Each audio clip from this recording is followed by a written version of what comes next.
मित्रों, ये एक आरओ सिस्टम है, वाटर प्योरीफायर। लोकल स्तर पे इसको बनाया गया है और ये बहुत ही अच्छा काम कर रहा था। इसमें सारी चीज़ें ब्रांडेड लगाई गई और सिर्फ मैन्युफैक्चरिंग इसकी लोकल स्तर पे हुई। सामान सारा ही अव्वल दर्जे का।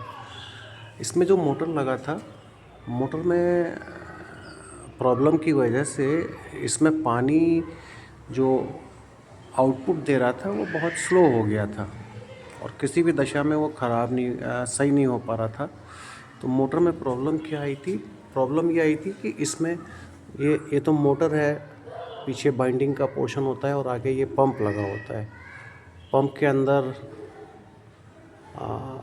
पानी यहाँ से लीकेज इसका शुरू हो गया था और इस प्रॉब्लम के चलते ये मोटर काम नहीं कर रहा था। सर्विस वाले को जब भी बुलाया तो वो बोला कि ये आपका पंप ख़राब हो गया है। इस पंप के ख़राब होने की वजह से ये मोटर प्रेशर नहीं बना पा रहा है, तभी पानी सक नहीं कर पा रहा है। ऐसी दिक्कत इसमें आई। तो ये रियल में वो ये मोटर है। पहले जो वो मोटर मैं दिखा रहा था वो तो मैंने उसको खुद से चेंज किया है। अब ये जो मोटर की प्रॉब्लम होती है, उस व्यक्ति को जो आया था सर्विस के लिए, उससे जब ये बात हुई तो वो ये कह रहा था कि आपको ये मोटर बदलना पड़ेगा, इसको बदलना पड़ेगा और इसकी कीमत जो होगी नया मोटर की करीब 2300 रुपये। 2300 रुपये के लिए बताया उसने, ये मोटर हम आपका बदल देंगे। तो अब इतना महंगा मोटर, इसमें ऐसा क्या 2300 रुपये का? तो ये फिर मैं खुद से एक होलसेल की दुकान पर पहुंचा कि मुझे एक मोटर चाहिए। तो उसने मुझे भी कस्टमर समझ के ऐसे ही दाम, ये 2700 का है, ये 3200 का है और ये 1800 का है, इस तरीके से करके कीमतें बताई। लेकिन जब उससे थोड़ी देर की जीरा हुई कि भाई तुम्हारे पास एल्बो कितने का है, पाइप कितने का देते हो, ये सामान कितने का देते हो, वो कैंडल कितने की देते हो, मैंने उसको यही शो किया कि मैं मैकेनिक हूँ और मैं खुद ही लोगों की सर्विसिंग करता हूँ। इस तरीके का जब उसको बताया तो आखिर में जो मोटर अभी मैंने शुरुआत में लगी दिखाई, वो मोटर उसने मुझे मात्र 800 रुपये में दिया है और इसका कीमत उसने 2300 रुपये बताई थी। अब ये 800 रुपये का लाया और अपने आप से उसके दो तार, ये जो जैसे ऐसे बैटरी के तार होते हैं, जो तार उसमें लगे थे, नेगेटिव पॉजिटिव का ध्यान करते हुए इसको मैंने लगा दिया। और फिर उसके बाद मुझे ये लगा कि उस मैकेनिक से जो मेरे पास सर्विस के लिए पर्सन आया था, उससे बात हुई कि मैंने कहा भैया ये मोटर अगर ख़राब हुआ है तो इस मोटर को ठीक कर दो, इसको ठीक करवा लूँ। तो बोला नहीं नहीं, ये ठीक नहीं होते हैं, ये बदले जाते हैं, ये बदले जाते हैं और इनको ठीक होते हुए तो हमने कहीं देखा नहीं। अच्छा, यूट्यूब के ऊपर मैंने देखा कि मोटर को कैसे ठीक किया जाता है, कैसे खोला जाता है। तो वो सारा करके मैंने किया है ये कि इस मोटर को मैंने खोल दिया है। इस मोटर को खोल दिया है। मेरे पास में एलन की वगैरह जो इनके स्पेशल टूल्स होते हैं जिनसे इनको खोला जाता है। पेचकस, नॉर्मल पेचकस इनमें काम नहीं करता। तो ये आगे का पोर्शन होता है पंप। इस पंप को मैंने अलग निकाल लिया। क्या हुआ कि जब वहाँ पे एक 800 रुपये का मोटर हमने बदल ही दिया तो मुझे लगा कि जो ये मोटर, इसमें ये वाला मोटर जो लगा था पहले, इसमें लीकेज हो रहा था यहाँ से, नीचे की साइड से, यहाँ से। तो अब जब ये ख़राब हो ही गया है तो इसको कबाड़ी को देने से बेहतर है कि इसको हम खुद से खोलते हैं और खुद से ओपन करने के बाद जहाँ नाश तहाँ सत्यानाश। इस प्रोसेस के ऊपर इसको मैंने ओपन किया तो देखिए इसमें ये 3 पेंच लगे होते हैं। पंप इसका वो अलग हो जाता है।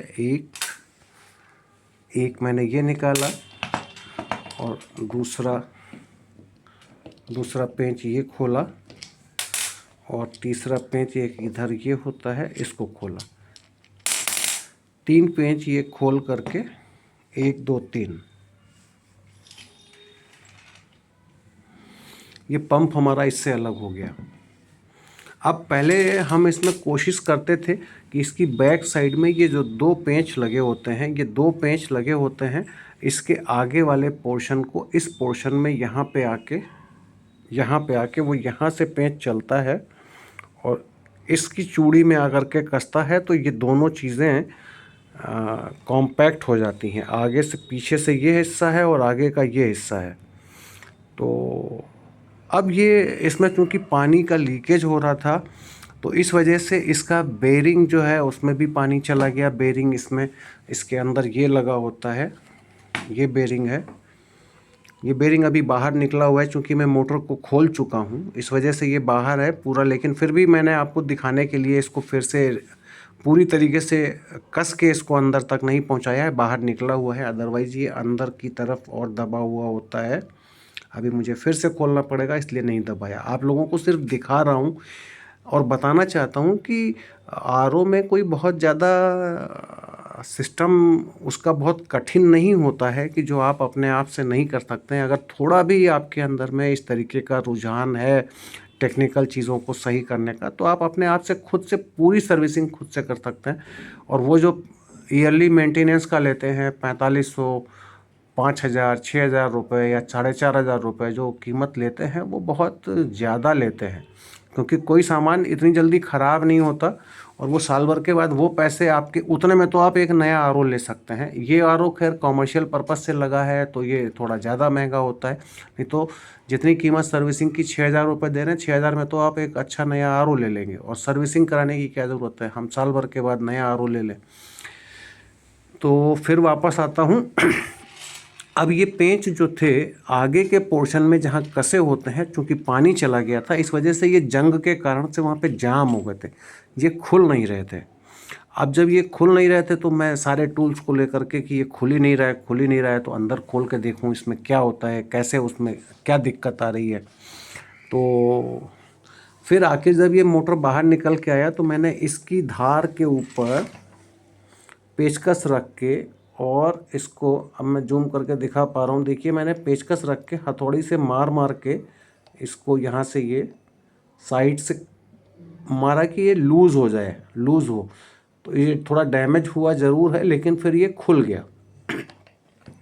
और खुलने पर क्या दिखता है, ये पेंच मैं फिर से वापस खोल रहा हूँ। अभी मैंने थोड़ा सा ऐसे ही, ये देखिए ये पेंच खुला। इस पेंच को खोल के, ये मेरा पहला वीडियो है जो मैं बता रहा हूँ। मैं इस तरीके के टेक्निकल काम सारे करता रहता हूँ, इवन लैपटॉप तक भी मैंने अपने आप से ही खोला है। अब जब ये पोर्शन खोल के अलग किया तो ऐसा दिखता है। ये इसमें कार्बन रॉड, कार्बन लगा होता है। इस कार्बन के थ्रू ये मोटर हमारा, इसकी पावर जाती है इस रोटर के लिए। एक छोटा बेरिंग ये लगा हुआ है बैक साइड में, ये भी जाम हो गया है। ये बेरिंग भी जाम है, काफ़ी हार्ड चल रहा है।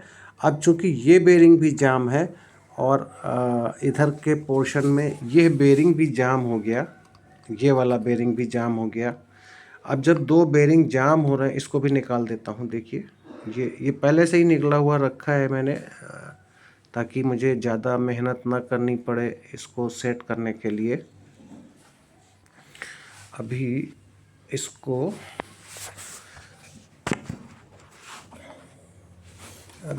ऐसे देखिए, मैं दिखाऊँ आपको।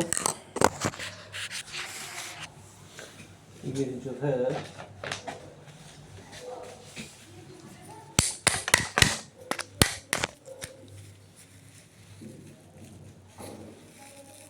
अरे बाप रे, ये तो कस गया है।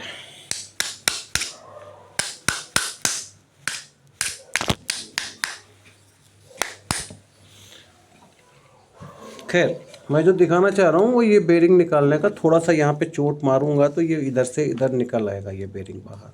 बहुत ज़्यादा कसा नहीं है लेकिन इसको व्यवस्थित करना पड़ेगा। अब इसमें क्या दिखता है, इस मोटर के अंदर में एक रोटर होता है। इस रोटर में ये जो पोर्शन है, देखिए इसको इधर से एक तरफ से इसको दबाएंगे, एक तरफ से इसको दबाएंगे तो ये रोटर बाहर निकल आता है। अब इसमें पानी जाने की वजह से पानी का लीकेज हुआ और लीकेज की वजह से पानी इसके अंदर आ गया बेरिंग से होता हुआ। ये बेरिंग पानी से इफ़ेक्टेड हुआ, ये वाला बेरिंग। अब ये बेरिंग यहाँ लगा होता है ऐसे। अब जब ये बेरिंग जाम चल रहा है तो ये रोटर जो है फ्रीली नहीं मूव हो रहा और पानी जाने की वजह से रोटर की इन सारी परतों के ऊपर जंग लग गया था। अब ये जंग लग गया था और इसके अंदर जो ये पोर्शन है, ये जो दो मैग्नेट लगे हुए हैं, एक मैग्नेट ये लगा हुआ है पावरफुल मैग्नेट और आधा मैग्नेट इधर ये लगा हुआ है। आधे आधे करके दो पोर्शन मैग्नेट के होते हैं और इसके अंदर ये रोटर ऐसे जाता है।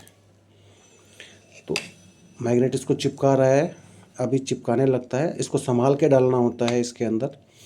तो जब इसके अंदर यहाँ पे इसमें जंग लग गई तो जंग की एक मोटी परत हो गई, लगभग 1 mm से 2 mm के बराबर।